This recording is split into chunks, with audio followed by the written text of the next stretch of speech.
जादुई मैना। एक गांव में शैलेंद्र नाम का एक किसान दोपहर के समय अपने खेत में काम कर रहा था। सूरज सर पर आ गया था, इसीलिए उसने घर से आए हुए खाने की पोटली खोल ली। उसने जैसे ही खाने का निवाला मुंह में डाला, उसके कानों में किसी पक्षी का दर्दनाक आवाज सुनाई पड़ी। वो जहां बैठा था, उससे कुछ ही दूर पर एक पेड़ के पास एक बाज पक्षी एक मैना पर वार कर रहा था। शैलेंद्र ने झट से खाना छोड़कर हाथ में डंडा उठा लिया और उस मैना को बचाने के लिए दौड़ पड़ा। बाज ने जब डंडे को देखा तो उड़कर भाग खड़ा हुआ। शैलेंद्र ने मैना को प्यार से अपने हाथों से उठा लिया और फिर अपने स्थान पर लौट गया। उसने उसे पानी पिलाया और कुछ खिलाया भी। शैलेंद्र ने बोला, मैना रानी, ये तो अच्छा हुआ मैं यहाँ बैठा था, वरना वो बाज तो आज तुम्हारी जान का दुश्मन ही बनकर आया।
तबाही देखकर अपना सिर पीट लिया। शैलेंद्र दुखी होकर बैठा था। मैना उसके पास आई और कंधे पर बैठकर अपने चोंच को उसके मुंह पर लगाकर सांत्वना देने लगी। शैलेंद्र भी उसकी भावना को सम्मान करते हुए उसे हाथ में लेकर प्यार करने लगा। कुछ देर में मैना रानी उसके हाथ से उड़ी और गोल गोल घूमते हुए घर के एक बड़े बक्से पर बैठ गई। वो बक्से पर बार बार चोंच मारने लगी। शैलेंद्र और निर्मला देखकर आश्चर्य में पड़ गए। मैना रानी, ये गरीब का बक्सा है, पूरा खाली है, इस पर चोंच मारने का क्या फायदा है? फिर शैलेंद्र ने बोला, निर्मला, ये बक्सा खोलकर मैना रानी को दिखा दो, इन्हें तुम्हारी बात पर विश्वास नहीं हो रहा है। निर्मला ने बक्से का ताला खोला और अंदर का दृश्य देखते ही उसकी आंखें फटी की फटी रह गई। उसका मुंह खुला था, लेकिन कुछ बोल नहीं पा रही थी। तो शैलेंद्र ने बोला, क्या हुआ? तुम कुछ बोलती क्यों नहीं? इतना कहकर शैलेंद्र जब बक्से के करीब आया, तब अंदर के उस दृश्य को देखकर खुशी से कूदने लगा। पूरा बक्सा धन दौलत और सोने चांदी के गहनों से खचाखच भरा हुआ था। फिर शैलेंद्र ने बोला, निर्मला, ये जादुई चमत्कार है, मैना रानी देवी का अवतार है। शैलेंद्र और निर्मला खुशी से झूम रहे थे। मैना रानी भी पंख फड़फड़ाकर उनकी खुशी में शामिल हो रही थी। फिर निर्मला ने बोला, मैना रानी, आपने हमारी गरीबी को हमेशा के लिए भगा दिया। हम दोनों आपके बहुत बहुत आभारी हैं। मैना ने अपने दोनों पंख फड़फड़ाकर अभिवादन स्वीकार किया। अब शैलेंद्र के घर की हालत पूरी तरह से संवर चुकी थी। सुख सुविधा के सारे सामान घर में आ चुके थे। पति पत्नी के ठाट बाट पूरी तरह से बदल चुके थे। एक दिन निर्मला की एक पड़ोसन मधु उनके घर में आ गई। वो निर्मला से बहुत जलती थी। निर्मला ने बातों बातों में उसे मैना के बारे में बहुत कुछ बता दिया। मधु बहुत लालची औरत थी। उसके मुंह में पानी आ गया। मधु ने एक दिन सबकी नजर बचाकर मैना रानी को चुराकर एक कपड़े में लपेटकर अपने घर लेकर चली गई। उसने मैना को एक बड़े बक्से के ऊपर बिठा दिया। ए मैना, इस बक्से के साथ साथ मेरे पूरे घर को सोने चांदी हीरे मोती से भर दे। मैना बक्से पर चोंच मारने लगी। मधु मन ही मन खुश हो रही थी। उसके दिमाग में सोना चांदी खजाना घूम रहा था। मैना उड़कर घर के बाहर चली गई। मधु दौड़कर बक्से के पास गई और मुस्कुराते हुए ताला खोला और अंदर का दृश्य देखकर अवाक रह गया। बक्से के अंदर ईंट, पत्थर और कचरा भरा हुआ था। मधु ने अपना सर पीट लिया, लेकिन चिड़िया उड़ चुकी थी।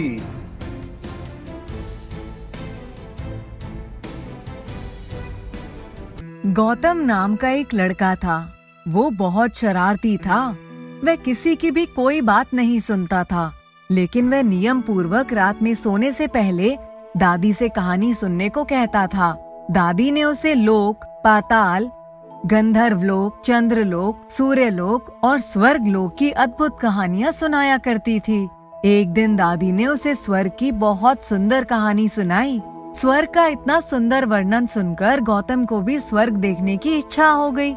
वह दादी से स्वर्ग देखने के लिए जिद करने लगा। दादी ने उसे बहुत समझाया कि मनुष्य स्वर्ग नहीं देख सकता, लेकिन गौतम रोने लगा। वह दादी से बोल रहा था कि मुझे तो देखना ही देखना है, चाहे जैसे भी हो। रोते रोते वह वहीं सो गया। उसने सपने में एक सुनहरी आकृति व सफेद दाढ़ी वाले एक साधु को देखा। वे उसके पास आकर खड़े हो गए और बोले, गौतम, स्वर्ग देखने के लिए बहुत बड़ी कीमत चुकानी पड़ती है। गौतम बोला, मैं सब कुछ करूँगा, आप बताइए तो सही। तब साधु ने कहा, जैसे तुम ट्रेन में जाते हो तो टिकट लेते हो ना, उसी तरह स्वर्ग में जाने के लिए तुम्हें टिकट लेना पड़ेगा। सपने में ही गौतम सोचने लगा कि मैं माँ से रुपए मांग लूंगा। साधु तुरंत उसके मन की बात समझ गए। उस साधु ने कहा, स्वर्ग में तुम्हारे धरती के रुपए नहीं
इसे आज संतरे का रस दे दो। संपत की माँ बहुत गरीब थी। वह बोली, मैं मजदूरी करती हूँ। इस समय बेटे की बीमारी की वजह से कई दिन से काम पर भी नहीं जा सकी। मैं संतरे कहाँ से खिलाऊंगी? गौतम ने अपने दोनों संतरे संपत की माँ को दे दिए। वह गौतम को आशीर्वाद देने लगी। घर आकर जब गौतम ने डिबिया देखी तो उसमें 2 रुपए पड़े हुए थे। गौतम खुशी से फूला नहीं समाया। एक दिन गौतम खेल रहा था। उसकी छोटी बहन उसके खिलौने लेने लगी। गौतम उसको बार बार मना कर रहा था। वह नहीं मानी तो उसने उसे पीट दिया। वह बेचारी रोने लगी। रात को जब डिबिया खोली तो उसने देखा कि उसके पहले के इकट्ठे हुए रुपए भी गायब हो गए। उसने आगे से कोई बुरा काम ना करने का निश्चय लिया। मनुष्य जैसा काम करता है वैसा ही उसका स्वभाव हो जाता है। जो बुरे काम करता है उसका स्वभाव बुरा हो जाता है। उसे फिर बुरा काम करने में ही आनंद आने लगता है। उसे बुरा काम करने की बात सुनकर भी बहुत बुरी लगती है। गौतम पहले रुपए के लालच में अच्छा काम करता था। धीरे धीरे उसका स्वभाव ही अच्छे काम करने का हो गया। अच्छा काम करते करते उसकी डिबिया रुपयों से भर गई। स्वर्ग देखने की आशा से प्रसन्न होता है। वह अपनी सुनहरी डिबिया को लेकर अपने घर के पीछे बने बगीचे में पहुंचा। गौतम ने देखा बगीचे में पेड़ के नीचे बैठा हुआ एक बूढ़ा साधु रो रहा है। वह दौड़ता हुआ साधु के पास गया और बोला, बाबा आप रो क्यों रहे हैं? साधु बोला, बेटा जैसी डिबिया तुम्हारे हाथ में है बिल्कुल वैसी ही एक डिबिया मेरे पास भी थी। बहुत दिन परिश्रम करके मैंने उसे रुपयों से भरा था। बड़ी आशा थी कि उन रुपयों से मैं स्वर्ग देखूंगा, किंतु आज गंगा में स्नान करते समय वह सुनहरी डिबिया कहीं पानी में गिर गई। गौतम ने कहा, बाबा आप रो मत, मेरी डिबिया रुपयों से भरी हुई है, आप इसे ले लो। साधु बोला, तुमने इसे बड़े परिश्रम से भरा है, तुम्हें इसे देने में दुख नहीं होगा? गौतम ने कहा, मुझे दुख नहीं होगा बाबा, मैं तो अभी बच्चा हूँ, मुझे अभी पता नहीं कितने दिन जीना है, मेरी जिंदगी बड़ी है, मैं तो ऐसी कई डिबिया रुपए इकट्ठा कर सकता हूँ।